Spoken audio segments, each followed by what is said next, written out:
What up, squad? Back full effect. You dig what I'm saying?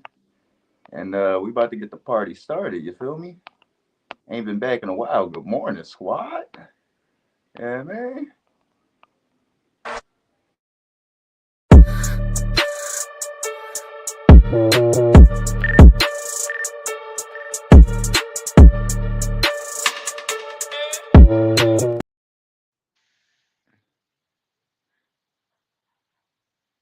Good morning, squad. Good morning, squad. MizzyWorld Entertainment is back to present another episode of Mad Mizzy Sports or Sundays with Mizzy. Sunday segment for Mad Mizzy Sports in the AM. And y'all know how we usually start it off. We like to go back and break down and react my Thursday night football predictions. This Thursday we had the Eagles at the Giants in MetLife Stadium, man, where the Giants make a statement win versus the Eagles, 34-17 Giants over the Eagles. Is there time for panic to set in Philadelphia? I would say absolutely not. Absolutely not. You're 4-2 right now through 6 games of the season as the defending world champions. The other team that was in the Super Bowl was what, 2-3 right now. So yeah, man, and they got a tough home game tonight that I will be giving my prediction on, but I'm not in panic mode for the Philadelphia Eagles. They just got to get back to the Philadelphia Eagles of last year. I don't know what goes on with them when they have their great runs. This reminds me of the team that followed the team that lost in the Super Bowl. You get what I'm saying? The team that went 10-1, then lost 6 of the last 7 games, lost in the wild card round to the Tampa Bay Buccaneers. This reminds me of that team, but I think they've learned from that. And I wouldn't be too concerned if I'm the Philadelphia Eagles. For one, y'all just got to figure out how to get the rush game going. You dig what I'm saying? The offensive line isn't that drastically different. Y'all lost um uh Jason Kelsey 2 years ago, didn't miss a beat. The tush push didn't take a step back. So you look at it now, and this year, y'all got to figure out why y'all aren't producing the same as y'all were last year. Now, last year, y'all averaging 180 rush yards per game, second in the NFL.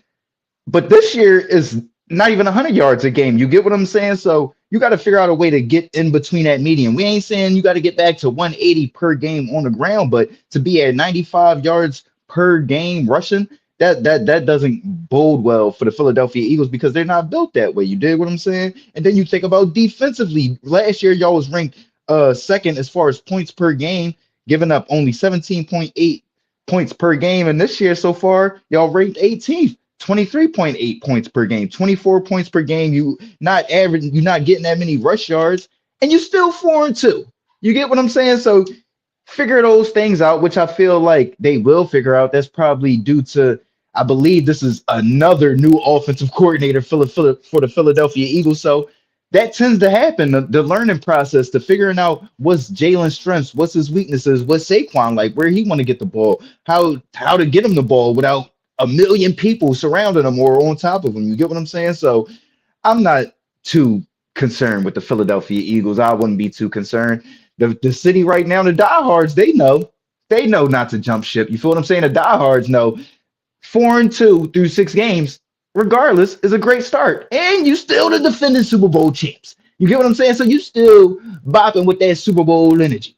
You feel what I'm saying? So Philadelphia, keep your head held high as y'all are doing, and y'all gonna figure it out. You dig what I'm saying? Once y'all get Saquon rolling, then the defense will catch up a little bit more with the new defensive backs y'all got back there. Yeah, man. Zach Bourne, though, you got to take that scatterboo run over truck stick on your chin, bro. You feel what I'm saying? My man, it was you and a cornerback met him in the hole and y'all couldn't stop him, bro. Y'all got to lay him on his ass, boy. You feel what I'm saying? No questions asked. You dig what I'm saying? So that's my takeaway from the Philadelphia Eagles side. As far as where the Giants side go, I'm at work watching the game. I'm in there with a Philadelphia's fan. I work at Del Val, so y'all know it's a bunch of Eagles fans up there. And he just like, yeah, man, it's a great day because mind you, the Eagles lost, the Phillies lost, and I believe the Flyers lost. And I'm just like, but you a Giants fan, bro. You feel what I'm saying? The Eagles took your best player, ran through the entire league last year, mercy ruled y'all. You feel what I'm saying? Like in Pop Warner when it's like 50-0 at the start of the fourth, and they like, game over. That's what they would have did with the Eagles Giants last year. You feel what I'm saying? If it wasn't a professional matchup, you dig what I'm saying? So they mercy ruled them. Saquon took himself out after having 176 yards on the ground. Um, it's good for the Giants as long as they can sustain it. As long as Jackson Dart and Cam Scatterboo can at least be good and push them to the playoffs. Not maybe this year, but maybe next year. But upset wins here or there, you can't really toot your horn about that when the Eagles dominated the league last year, stopped history, stopped the first team to from ever going back to back to back in the NFL. Stopped the first ever three-peat. You feel what I'm saying? So you got to give the Philadelphia Eagles a lot of respect for that. You feel what I'm saying? Giants fans, listen, it was a good win. 5 touchdowns from your rookies. That's great. But they have to sustain it. You get what I'm saying? Because the Eagles still are the class of the NFL. You get what I'm saying? They are the champs. They are the team that everybody's going to give their best A game to. You feel what I'm saying? So they going to figure it out.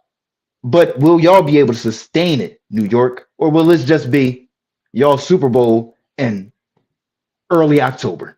You feel what I'm saying? Because that's what it seemed like. You did what I'm saying? It's early October. Calm down. You feel what I'm saying? We'll let the smoke clear as the season goes along. You did what I'm saying? And if the Giants did make a great move by picking up Cam Scatterboo, starting him, and starting Jackson Dart this early, then let that happen. But the Eagles win? Calm down, because let's not forget, not only did Saquon walk right down 95, y'all got y'all man Danny Dimes down there getting a whole new nickname in the Midwest, Indiana Jones, lighting shit up. You feel what I'm saying? So let's not forget, y'all had Daniel Jones and Saquon. Y'all went to the playoffs and y'all was doing the same bop just to implode. Just to implode. You feel what I'm saying? So I got to remind y'all Giants fans of that. You feel what I'm saying? Let's get over to some Saturday games, though, man. Y'all know where I'm starting this off at, man. As the Michigan faithful, the Michigan man, we took a straight up ass whooping at the hands of the USC Trojans yesterday. What was my takeaway from this smackdown that USC put on my Michigan Wolverines? My number one takeaway was we young, and we got to get this these West Coast trips together. You feel what I'm saying? Because this is the second time 2 years where we came in as the favorites and we got punched on the road.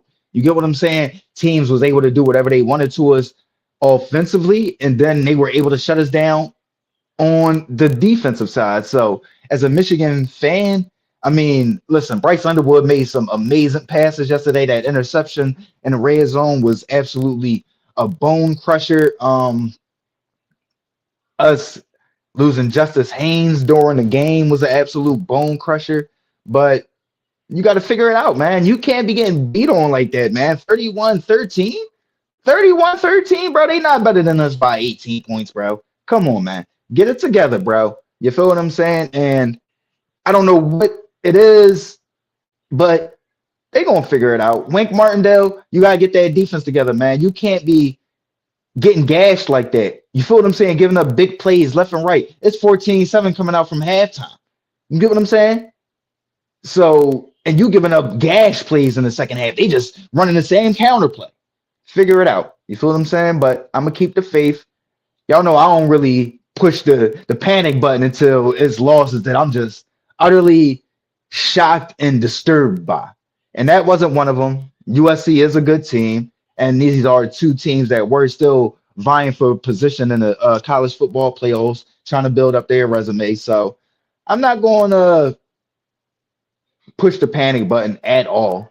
We still got a freshman, true freshman at quarterback, and a true freshman at wide receiver that looked amazing. Yes, mamas. So, yeah, the turnovers. We got to get that together. And the defense, y'all created turnovers, but y'all got to get back to stout shutdown defense, shutting down a run and causing a lot of havoc and applying pressure and applying the vice grips on defense. If you know teams is going to try to get the ball out, you gotta play tight, baby. You feel what I'm saying? You got to be up in their grill. You get what I'm saying? So Bad L for Michigan. Not a panicking L, but definitely not a L that I was expecting. Not at all. Not at all. Let's get over to the Saturday standouts, though. Let's get over to some positivity. You feel what I'm saying? Because we did have some positive things that happened on Saturday. Shout out to Colorado, upsetting the Cyclones, I believe 24-17 in Boulder, Colorado, man. Caden Salter going out there, did his thing, man. Uh 200 plus passing yards, just balling. You get what I'm saying? And it was good to see that. But I want to see them again. This is something that I want to see be sustained. We predicted Coach Prime to come in and rebuild Colorado. And when we say rebuild Colorado, let me break down what that means because I don't think a lot of people knows what that means because y'all haven't been paying attention to college football. I've been paying attention to college football probably longer than I've been paying attention to professional football, or at least as long. So Colorado getting back is winning Big Ten, Big 12 championships and at least getting to the playoffs. I ain't saying being a national power because Colorado was never like a national powerhouse, but being up there and being respectable, being a good team consistently, and being a playoff team, especially with it having a 12-team playoff now in the playoff in college football. Yeah, man, that's what returning to Colorado means. Not a few upset wins here or there, not 7 wins like last year. You get what I'm saying? Officially being back to Colorado will probably mean 9 plus wins, 10 plus wins, winning the Big 12 and getting to the college football playoffs. That's what the expectations are at Colorado with Coach Prime.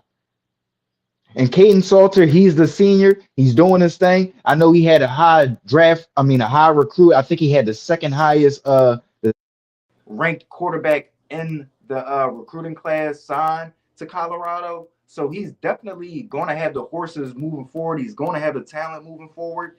You just got to put it out there on the field. You get what I'm saying? So, congrats to Coach Prime. Congrats to the University of Colorado. Good win, but got to sustain it, man. You feel what I'm saying? They were close to beating BYU, I believe, last week. Got the upset win this week, but I want to get to a point where those games are like you should be able to compete with BYU. You get what I'm saying? They're not a national power, but they're a nationally respected program. And that's where Colorado was during their prime, like a BYU. Like they can go in there and beat anybody any given week. They're a program that's respected across the nation. They might not be there for the national championships and all that, but they're gonna be there as far as conference championships and as far as competing with the big dogs. You get what I'm saying? So as it moves forward, this should not be seen as upset wins. I want to see this as expected wins, beating teams like BYU or Iowa State, the Cyclones. But great win, great step moving forward. Just got to sustain it, man. But I'm looking at it again. It's early October, and they rushing the field like they just beat Bama, like they just beat Ohio State, like they just beat Miami. You feel what I'm saying? That's that. I mean, that Iowa State Cyclones, they a great program. They a good program. They a respected program. They've never really been in a national championship talk stuff. You know what I'm saying? And they bum rushed the field like they beat their biggest rival. You know what I mean, so got to make that more sustainable.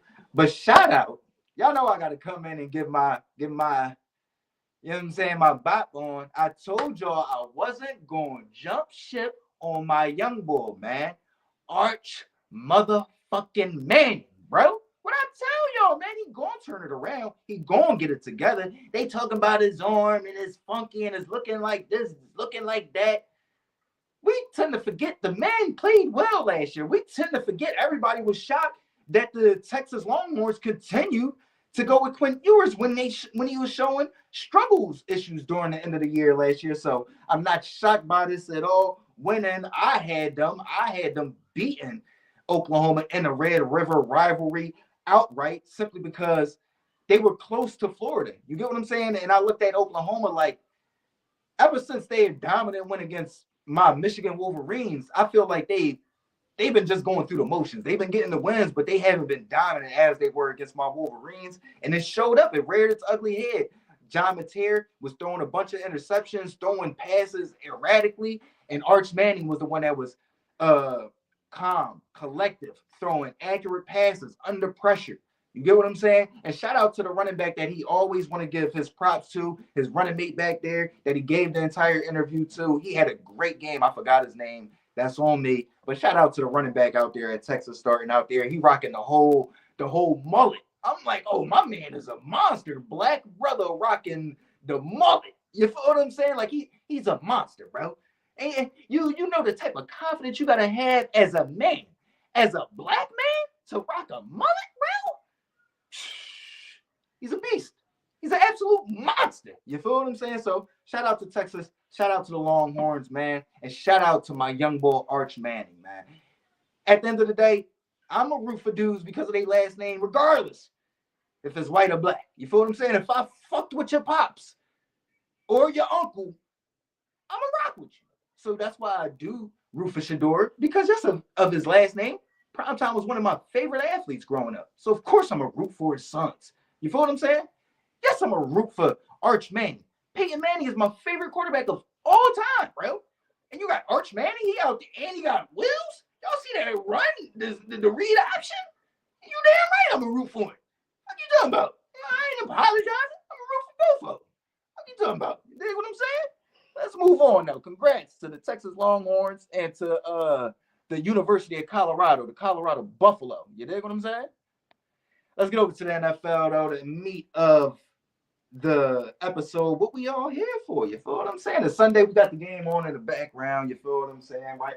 Well, I ain't been watching the game because I've been talking to y'all, but last time I checked, the Broncos was up 10-6, I believe. You feel what I'm saying? But we started off with my Niners at Bucks. Huge game, 2-4-1 teams, and it's going to have huge implications as far as playoff seeding moving forward in the NFC. Two injured teams. You think about the Bucks, they coming in. I think you got Mike Evans, he's clearly out. Chris Godwin still ain't come back. I think they saying Bucky Irvin might be out. As long as they got a Mecca of Book out there, motherfucker, that offense gonna flourish. You feel what I'm saying? As long as they got Bake and a Mecca out there, John, they gonna be a threat. You feel what I'm saying? Then we got my Niners, we coming in. Brock is out. We still got George Kittle that's out. Take Jake Tunges, man. Jake Tunges is a good tight end, and you know my Niners, we like to utilize the tight end. Jake Tunges is a good pickup, and he's very underrated. Nobody really knows about him. CMC still playing, but I'm still waiting for a breakout game from CMC. Maybe that'll happen this afternoon. But we still don't have Ricky Pearsall, if I'm not mistaken. Brandon Ayuk not back. That's a lot that's going on with my San Francisco 49ers, but I'm looking at it. We going to Tampa. They favored by 3.5 points. I'm gonna probably listen. The past 2 games, I've been going against my Niners. I ain't gonna do it again, man. I'm a rock with my Niners because the last time we went down there, the Bucks beat us on an amazing play by Baker Mayfield to extend the drive. Had Nick Bosa all over him, was stiff arming him off of him through a dart to, I believe it was Devin White. So yeah, man, this Bucks team is a real good team. They're a thorn in the side of the top tier teams in the NFC. You've seen they took the Eagles to the brink of beating them. They beat them the past 3 times before the Eagles got their lick back this year. They beat us the past time we faced them. The Bucks are a very good, tough team. But I'm going to go with my Niners. I think we're going to have enough. We're going to make enough plays. I think defensively we've been creating turnovers at a very high clip, and I think we're going to continue to do that, especially, like I said, with those players out. I don't see it being possibly a Baker Mayfield turnover, even though we know he can give the ball up. But I'm seeing more so maybe one of those wide receivers getting stripped, getting punched out, or maybe dropping the ball, tipping the ball up in the air, and us getting an interception. You feel what I'm saying? So I definitely see turnovers playing a part in this game. And Mac Jones, as much as I hate him, he is the quarterback of my San Francisco 49ers, and he's been playing turnover-free football since he's been the starter of the San Francisco 49ers. So I'm not going to go against that. I'm going to go with my Niners. I'm a rock. Logically, you probably should go with the Bucks, but I ain't going to use logic because logic hasn't truly worked the past few times I tried to pick predict my San Francisco 49ers games. You dig what I'm saying? So I'm gonna go with my Niners in Tampa with the upset, victory. You feel what I'm saying?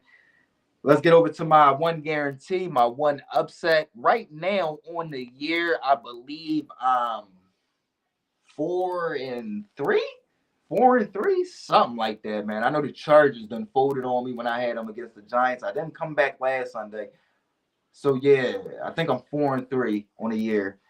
So my guarantee, I'm gonna go with the Packers over the Bengals, man. And I know it's a heavy spread, 13 and a half points, but they bringing in a new quarterback, bro. You bringing in Joe Flacco. Joe Flacco ain't pushing the ball, or he might push the ball, but he just came in and he really wasn't doing nothing with the Browns. That's why the Browns traded him. You feel what I'm saying? So I'm not truly impressed with the Cincinnati Bengals, and honestly, I've been disappointed in how they've been performing under Jake Brown, and other than what was that, maybe a quarter against the Broncos, they really haven't done anything. You get what I'm saying? So I'm gonna go with the Green Bay Packers. They coming off of a tie and a bad loss. So I'm gonna say the Green Bay Packers gonna come out after, I think they had a bye last week, and they gonna come out ready to rout the Cincinnati Bengals, because honestly, talent wise, they just don't stack up, and the Packers just got to play their game. So I could easily see the Packers getting a 17-point, 20-point victory in this game. You get what I'm saying? So on the guarantee side, give me the Packers over the Bengals. On the upset side, I don't even know how this team is underdogs at home being 4-1. Give me the Jacksonville Jaguars over the Seattle Seahawks. I was probably going to take the Seattle Seahawks over the Jacksonville Jaguars if they was underdogs, but I'm damn sure taking the Jags at home over the Seahawks when right now they've been playing really good football. They beat my Niners. They beat Kansas City with Kansas City doing what Kansas City does. They hanging around. They making plays at the end. And you got Trevor Lawrence matching Patrick Mahomes. So that gives me confidence that the Jacksonville Jaguars are coming in as a new team. And I don't think they're riding a high horse. I think they know that this is a team that they got to go out there and prove something against. Now, it's not that important of a game since it's interconference matchup. It's not going to have too much of a impact on playoff standings because you got one team from the AFC, one team from the NFC. But it's still a good team. Seattle is 3-2, could easily be undefeated. Their two losses were last played, you know what I'm saying, game of the drives. You know what I'm saying? I think it was a field goal with the Bucks, and then with my Niners, Jake Tunges came out of nowhere. Give me that. You know what I'm saying? For the game winner. You feel what I'm saying? So the Seattle Seahawks could easily be 5-0 in the Jacksonville, and they've been a good franchise this century. You get what I'm saying? So I'm gonna take the Jacksonville Jaguars to upset. They only got the Seahawks favored by 1.5 points, but I'll take the Jags and the points in that one. I think they'll win outright. I think they're a very good team, physical team, been running the ball real well this year. Shout out to Travis Etienne. Been good to see him finally come together. Good to see Travis Hunter have a breakout game on Monday Night Football. So I really like this Jacksonville team, and I think they're gonna come out there and keep the momentum going and beat the Seattle Seahawks at home in Jacksonville in Duval County. Duval. You feel what I'm saying? And before I get over to the matchup, man, before I get over to the primetime matchup, let's touch on Boots, Jerron Boots Enos from Philadelphia getting another win last night at the now Xfinity Center in South Philadelphia. Just a great performance. Went out there, did what he was supposed to do. Nobody predicts a first round knockout. I guess Gilly predicted a first round knockout, but nobody truly predicts a first round knockout. Impressive. But it's time for Boots to take the step up, man. That's all. I think right now, as far as boxing goes, is very hinged. We've proven, the fans have proven, as long as it's two names that we all agree are good, we're going to support the fight. You had Bud versus Spence, did crazy numbers. You had Canelo versus Bud, do crazy numbers. If Virgil and Boots actually go through it, Virgil and Jerron actually go through for the beginning of 2026, it's going to be a huge fight. Tio and Shakur is going to be a huge fight if they actually sign the contract. So make sure y'all sign those contracts and bring back Elite top level competition in boxing. Stop taking these L's to heart, man. It doesn't mean nothing. Shout out to Cool Boy Steph, man. His only L is to the monster Inway. You feel what I'm saying? And the city of Philadelphia wanted to jump ship. He's still beating on stuff out there. You feel what I'm saying? So in boxing, let's stop sitting up here acting like you gotta be undefeated. Boxing should be just like every other sport when it comes to baseball, football, boxing, tennis. You know how tennis, like dudes lose matches throughout the year because guess what? You're gonna face other great tennis players, bro. You ain't you when you're in a tournament, the cream rises to the top. For some reason in boxing, there's no tournament, there's no mandatory, oh, you gotta face this person. This dude didn't beat everybody else, bro. You feel what I'm saying? So I just want to see Virgil versus Boots, and I want to see Core versus Tio. That's all I got to say as far as boxing. Let's get back to the NFL side, man. Lions at Chiefs. Sunday night football. My primetime predictions at 8-5 so far. I was on a huge roll. Right now, I think I'm on a 2-game losing streak, man. My old head at my job. Every time I talk to him, I lose. So when Thursday night come, I'm not talking to him. You feel what I'm saying? Because I promise you, I'm gonna come through with a win. But we got the Lions at the Chiefs. Chiefs favorite or Lions favored by 2.5 points. Well, no, the Chiefs favored by 2.5 points at home. I don't know what they know that I don't know, but I just I gotta go with logic in this one. And I know the Chiefs.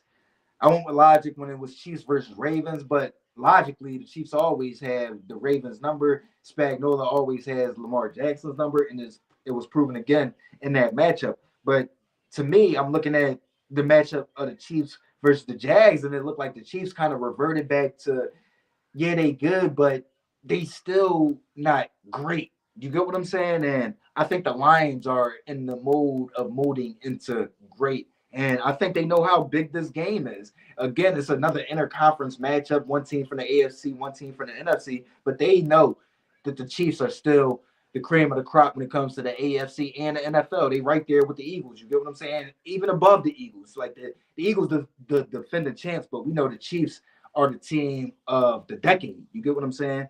So I'm gonna go with the Lions. I just don't see how the Chiefs can keep up with this Lions team that's going to go out there. They're going to consistently run the ball. They're going to run Sonic and Knuckles. They're going to get the ball to Amon-Ra St. Brown. They're going to get the ball to Sam Laporta. And I just don't see how they'll be able to make up for those explosive plays when the Lions are still healthy. I mean, you got Aiden Hutchinson back. You got Alzoon, whatever, long hair dude. Y'all know what I'm talking. I don't want to butcher his last name, but long hair middle linebacker in the middle, still killing it. You feel what I'm saying? And then you got Brian Branch playing safety in the back. So I mean, we know the Chiefs going to go out there. Andy Reid going to do his thing as far as game planning and play calling goes. We know Patrick Mahomes going to do his thing as far as playmaking and putting the Chiefs in a position to win go. But I think the Lions just have too much as far as talent and will goes. You get what I'm saying? And I don't think it's going to be an overwhelming matchup as far as the coaching goes with Dan Campbell versus Andy Reid. So give me the Lions in this one, and give me I'm gonna go with the over on I'm gonna go with the over on a David Montgomery rushing yards.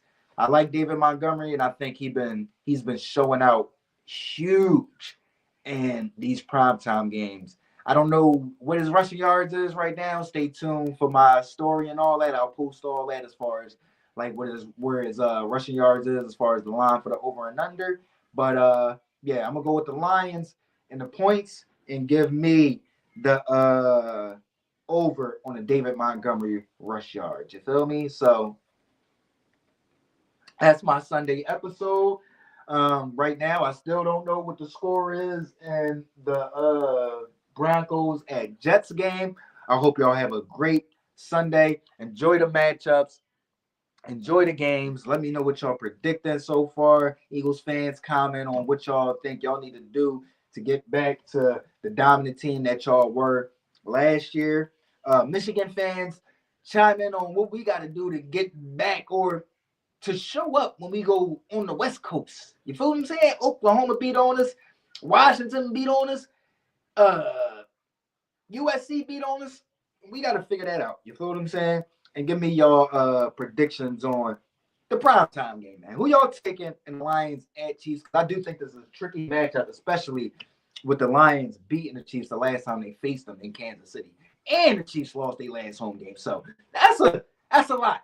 You feel what I'm saying? That is a lot that I'm going against, but I'm gonna still stick with my guns. I'm gonna go with the Lions and the over on the David Montgomery rush yards.